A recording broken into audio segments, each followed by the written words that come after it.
transferable skills. I couldn't think of a better way to start this podcast in the way that this played out. Several months ago, I took a trip with a friend to Israel. We were going to do some volunteer work. It was just the two of us. The end of the story is we had an incredible week. Probably one of the most incredible weeks of my life that I will forever be grateful for having had. And a lot of that comes down to the experience that we got by way of our tour guide. We found ourselves at one point on a long car ride asking one another what we were currently working on. Was talking about a podcast that I had been thinking about starting for a couple of years now, and I explained the subject of it. I turned and I looked at our driver, tour guide, Leo, and I said, "You'd actually be a fantastic guest." And he said, "Let's do it." And we pulled out a microphone, connected it to my phone, and proceeded to have the very first interview for what is transferable skills. Sometimes we are our own obstacles. We think about things for far longer than we really need to before taking action and steps towards accomplishing those goals. This episode is going to be a little bit different from the ones that follow in that it was not just impromptu, but took place entirely in a car. And so it sounds a little bit different. It's a little bit more informal. I think that's part of what's going to make this the perfect episode to launch the podcast with. It was an impromptu conversation that really sparked the beginning and motivation and drive to make this happen. So I just want to thank Leo for doing that. Wait, how do you pronounce your last name? Loeffler. Loeffler.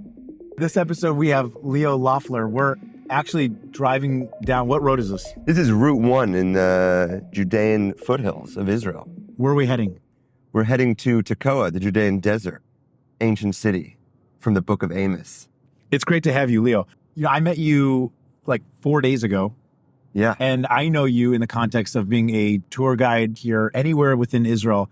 And I've had a great experience so far where any question or subject that we bring up, you either have done the research on and you know the information, or you just give an answer and I assume it's right. You could be making it all up. I don't know, but it sounds great. So there's a lot of credibility there. Thank you. Your background is you're doing digital marketing, right? Yeah, I have a degree in business management from the University of Colorado. Boulder? Boulder. Oh, great place to be. Really beautiful place. So you studied, tell me about like what that was like. You had at some point, did you go into college knowing what you wanted to study, or did you sort of figure it out and eventually land on that? So I started in the School of Business there, and one of the things I remember very clearly as a teacher in the first day of freshman year, he looked around at all the business students and said, "You guys are going to work at least 15 to 20 different jobs before you retire." As a freshman, I'm sitting there thinking, wow, 15 to 20 jobs. My dad, I think, he's a doctor. You think he worked one job his entire life. And then realizing that we're going to have to work 15 to 20 jobs actually gave me that understanding that every skill and every, tool that I'm going to be utilizing over the years is going to have to be transferable eventually.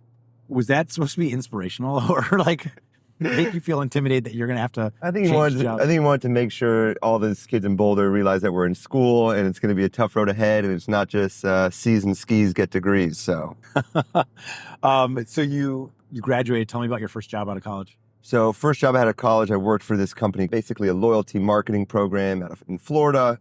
Very interesting job, kind of in the startup phase. And after around 9 months, I realized that, I have to move to Israel. I have to kind of make a shift. I wasn't ready yet to enter that corporate America world for the next 30, 40 years. And I just remembered my teacher saying I'm going to have to work 15 to 20 jobs. So I figured I might as well start pushing through that list. So was the thought that corporate Israel was going to be different from corporate America? Yeah. I think everything in Israel is a little bit different. So I'm assuming, of course, the corporate world would also be a little bit different. Even though a lot of companies in Israel are working with companies in the United States, the environment here is going to afford a little bit of a different corporate culture. Corporate culture is just very different. The expectations are different. The work ethic's a little bit different. So I moved here and I was immediately actually drafted into the IDF because everybody who lives in Israel under a certain age has to serve in the army. And I served in a combat unit for 2 years. So I counted that as another one of my jobs on the list, on the journey. Which was more demanding, IDF or college? I think the IDF was a little bit more demanding, but I always tell people in the Army, you can't get fired. So at the end of the day, no matter how good of a job or how bad of a job you're doing, you're still going to be in the Army. You're still going to have to, do the job the next day, which is kind of, helpful as a young guy out of college trying to make my way in this new country. I see a lot of people roaming around here and it looks like they're trying to get fired. It just seems kind of like the work ethic pushing the limit to see what they can kind of get away with, how long they can take a lunch break before anybody kind of notices that they're gone.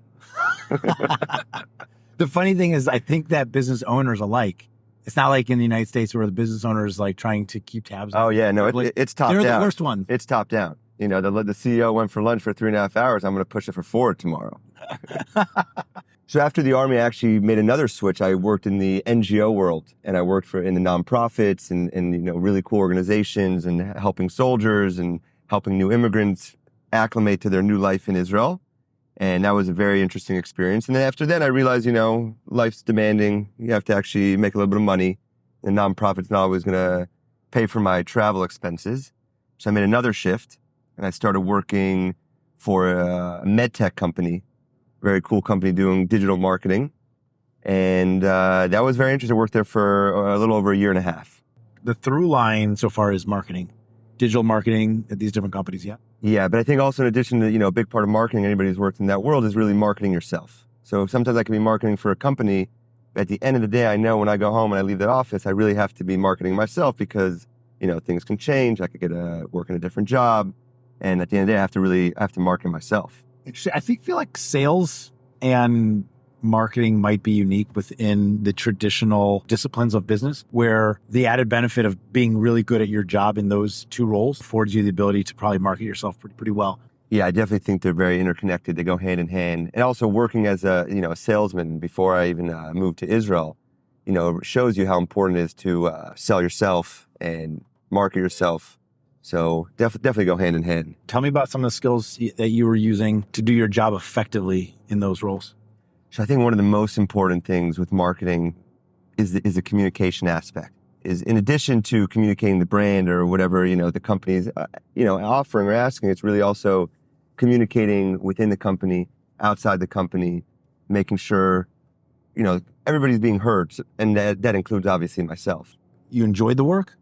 Yeah, some days more than others, but it was interesting. Got to meet some cool people. It's a job, especially working, some of these jobs were not in my mother tongue, working in Hebrew. So definitely learning along the way. And I think that's part of the process, or when you have these transferable skills, is really learning and accepting that life is going to be, we got to be learning all the time. You have to learn.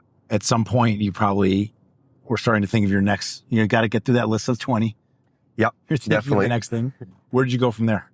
So from there, I realized that, comes back to the market. I figured I might as well market myself, and some of the skills that I had, whether it was public speaking or communications or sales, and obviously being an avid history buff and loving to travel, I thought, how could I make a way to build all these together into kind of marketing myself through something that I love and connecting with people from all over the world. And that, I think, what kind of led me to start my journey through Israel, and kind of take that leap of faith into a whole other field, which is being a tour guide, running a tour agency, and allowing for people from all over the world to kind of experience Israel as I've experienced over this last decade.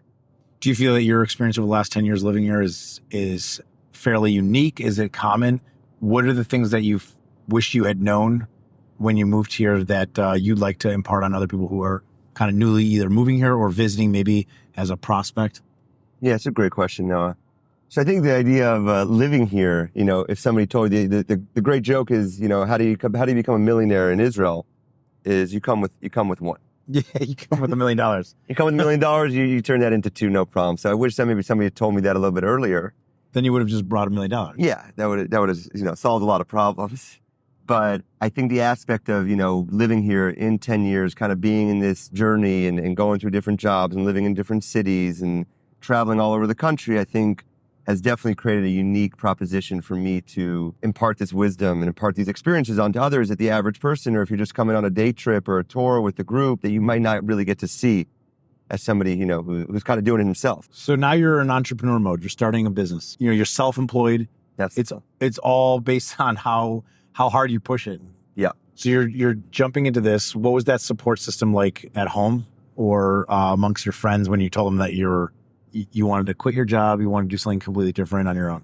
Yeah, so I think it's different because, my wife, Rachel, shout out to Rachel and Nadav out there listening, they were really supportive. They were like, at the end of the day, you got to be happy, you got to be passionate, you got to do what you have to do. Friends, looked at it a little bit crazy because a lot of people, you're in the corporate world, you're getting your monthly paycheck, you're happy. There's a lot more security.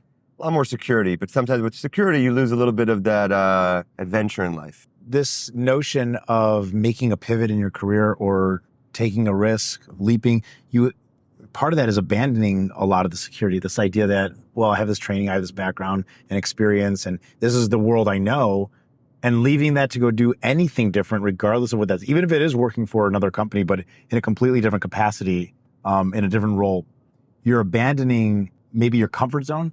Mm-hmm. And you're pushing yourself out there. So, that is the definition of entrepreneurship. An independent, autonomous, motivated and driven individual is that it's not about the risk, it's about the opportunity. And what is the cost of inaction? If I don't do this for myself, will I always regret not knowing what could have been or taking things into my own hands and control of my life? Exactly. I think, and I always say that, the comfort zone is where dreams go to die. So if you're always just stuck in the comfort zone, it's going to be tough to have those dreams and follow through on it. But, it goes back to when I abandoning kind of what we were comfortable with when I was 23 years old and all I knew was life in America and my family and friends and everybody's in America. And I said, well, I'm going to abandon all of this, my whole country, where I came from, to kind of go on this journey.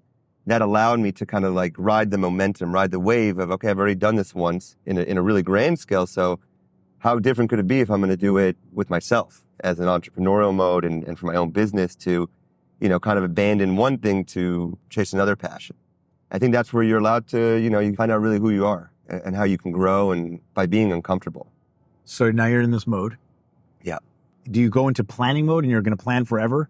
Or do you jump into just getting a customer, somebody who's going to hire you, whether for a day or longer than that? Do you jump into that, or do you have to go through like a planning process to establish your business, understand what your position is, what the experience is going to be like, or do you just abandon that and say, let's just move forward, find somebody? Yeah, so that's a great question. I think now specifically because of the situation we're in with, kind of the interesting situation that Israel finds itself in now, in a war type situation and, kind of being in a course, a very intensive 18-month course to become a tour guide in Israel. And there you're always thinking what's going to be, but all of a sudden there's a war. So, sometimes, the famous expression, man plans, God laughs. Right. Sometimes you plan, and then nothing works out that way. So you have to also be willing to just go, to get up and go. And I think the first step was somebody reached out, said they want to come to Israel. I said, of course, I'll be happy to help. What are we going to do? Where are we going to go? Is this going to stick to the classic 5-day Israel tour, Dead Sea, Galilee, Jerusalem, Tel Aviv? And it was none of that. And we kind of just made it work. And now I think riding the wave of seeing what kind of like process works, or what's the mindset that you're going to go into a tour, whether it's a day, whether it's a week, whether it's a month. How are we going to kind of make this work? And again, because my whole goal is to really be unique and to cater individually to whatever somebody wants, I think that's, if you go with that mindset, that it's okay, it's going to, we're going to go with the flow, I think it's going to work out. And then, of course, while doing this, of course, you have to plan a little bit, you have to think about it, how you're going to incorporate all your costs involved and everything like that. But again, my wife, Rachel, really going to, as a digital marketer herself, also a lot of business skills, I think that'll allow to keep me level, keep me grounded. Sure. Yeah, the first person who called you and asked you if you would help them tour around, I assumed you had a massive marketing campaign. You were all over social media, presence, established a brand. Yeah, and that's how they found you, right? Because that's what you did. So clearly you probably set all that up ahead of time and start paying off. Yeah, you would think so. The truth is I didn't have any of that. Didn't have my social media presence, didn't have my logo, my website wasn't up. But I've been marketing myself since I was, 6 years old in the neighborhood. Remember I had my first business I ever had was a car washing company called Sun Car Wash. And, people knew me in the neighborhood as you got to market yourself whatever it takes. So when somebody said, oh yeah, Leo is in Israel. I think Leo's a guide. And then by calling and having that initial conversation and realizing, I don't need the logo and the social media presence right now to run an effective tour, that allowed me to kind of just jump in. And now, 3-4 tours in, still no real, presence and logo and website, but it's all part of the process. But you leverage your background and your experience with your reputation. Exactly. So people already knew you, which goes to show that if you've done something well, your next venture, your next adventure, your next whatever you're trying to accomplish, your goals, you're not starting from scratch. If you've done Never something and you starting have from something, scratch. then you're going to figure out ways to leverage that past. And in that case, like you had a reputation of being somebody that is a go-getter, upstarter. Those people reached out. So where do you see yourself incorporating your background in business marketing into this new endeavor of yours? Yeah, it's a great question, Noah. And I think definitely the incorporating the marketing, of course, I'm gonna have to market myself, market my business, get that website up, get the SEO flowing. That's gonna be more of the marketing. But in addition to the marketing, it's the sales aspect. I've worked in sales before. I went door to door to different businesses. And that's what it's gonna eventually be like, making connections with other businesses, with other, tourism companies, travel agencies. And that's gonna be the sales aspect. And I've worked on public speaking. I've spoken, at conferences all over the world and do presentations, and during Corona really stepped up in the world of webinars, and so that's going to allow me to speak and get in front of a group and feel comfortable. So those are all the skills. And every time you go to a job, if you look at like the job as this is your identity, this is who I am, I'm a marketer, then if you have to go to something else, you kind of be nervous. But if you realize that every job you're actually working at is just to pick up a skill to then utilize somewhere else, you're kind of building up your arsenal of the skills that you have or what you can offer. Then after 10, 15, 20 years, you realize you have a pretty packed arsenal of tools, of skill sets that can basically utilize anywhere. Especially, starting a business. I think you'll find it's hard to get that anywhere else where you're going to have your hands in every little piece of it. Yeah. But in the meantime, like you have to take everything you know from the past and apply it here and go full in. So you've done how many tours? So I've done around 4 tours so far, and each one has been, completely unique. There's been a little bit of overlap on some of them, just more from my style of guiding, but really each one has been completely unique. Each one has been I think to say a unique journey through Israel. That's a good name. Yeah. That's that sometimes people want to go on a vacation. You want to sit by the beach. Those are great. I've done that many times all over the world, but sometimes you really want to go on an adventure. You want to go on a journey.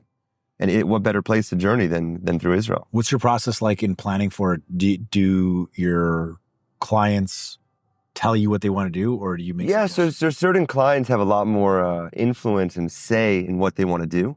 And again, I'm all about that. I welcome any ideas, any activities that people want to do. Some people say, you know what, you do your thing. You do your thing.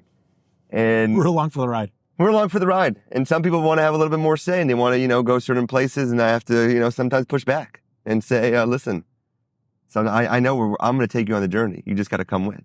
So some people that works, some people that doesn't always work. Going on a trip is always a unique experience because you could be with somebody, you could have a relationship with somebody for a year, 5 years, 10 years, but you go on a trip with somebody for a week, and that really changes things. You really have a unique bond. So I always like to make sure that there is that connection because, it's close quarters. You're going to be driving around for hours. Yeah, you're spending a lot of time with these people. Yeah, for sure. And, I'm away from my family, and I'm all in. This is my journey too. Just create this will be another business. I have to get to that 15, but kind of like a car filter for the back of the car that kind of, creates a unique smell that maybe even the customers can request before. And maybe pine, patchouli. That's in their survey. Yeah, before you fill out, I want people to tell me what they want, everything they want to talk about. Exactly. You think about the senses. What do you want? What do you want to talk about? What do you want to smell? Exactly. Because it's all about the sights and smells, When you go to a new country, that's one of the first things that you kind of pick up on, the sights and smells. Well, that's all the time we have here today. So we're actually crossing the border into Palestine now, so we're having to go radio silence. We'll catch you back on the other side of the green line. So you started your guided tour journey through Israel. Yeah. You're early into this stage. How are you feeling about it so far? I feel great. And just, being able to speak with you, about this and giving me this platform is really incredible. And I look forward to coming back on the show in a couple of years and, maybe doing something completely different. I'll be transferring my skills for the rest of my life. Is there any words of advice that you want to impart on other marketers that are feeling kind of pigeonholed, stuck in what they do, wanting to explore? What is it about that as a background that has given you a lot of confidence that you want to give that confidence over to others? For sure. And I think, just anybody out there listening and just realizing that it's a journey and knowing that, you might be marketing the coolest product or you'd be marketing a great company, but at the end of the day, you have to remember that you're marketing yourself and you have to learn that all these things and all these skills and these tools you're picking up on are really for yourself. At the end of the day, you go home and, You're there for yourself. You're the only one who's going to take care of yourself.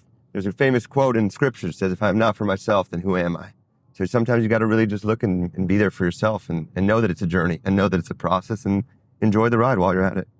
Couldn't have said it any better. Thank you, Leo. Thanks for being here today. Thank you. No, I really appreciate it. Wait, how do you pronounce your last name? Loeffler. Loeffler. I don't think we ever established like last names. Yeah, what's your last name? Mishkin. Mishkin. Like a Mishkan. Yeah, that's, if you give a little donation, they'll put a big plaque up there. So your family was... The Mishkan, yeah. Thank you to Joel Burley for recommending Leo Loeffler as today's guest, and to you, the listeners, for joining us on this episode of Transferable Skills. Remember, if you found value in today's episode, please subscribe to the podcast, leave a review, and share it with your friends and network. Your support helps us reach more people who could benefit from these stories. Today's episode was produced by Joel Burley and Cackle Media. Music by Monkey. For more resources and inspiration on leveraging your skills for a successful career transition, visit our website at www.cacklemedia.com. Follow us on social media at Cackle Media for updates and join our community of listeners who are all about embracing change and growth. If you have any questions, feedback, or want to share your own career pivot story, email us at skills@cacklemedia.com. We love to hear from you. Thank you for listening, and remember, the skills you've gained can take you anywhere. Until next time, keep exploring those transferable skills.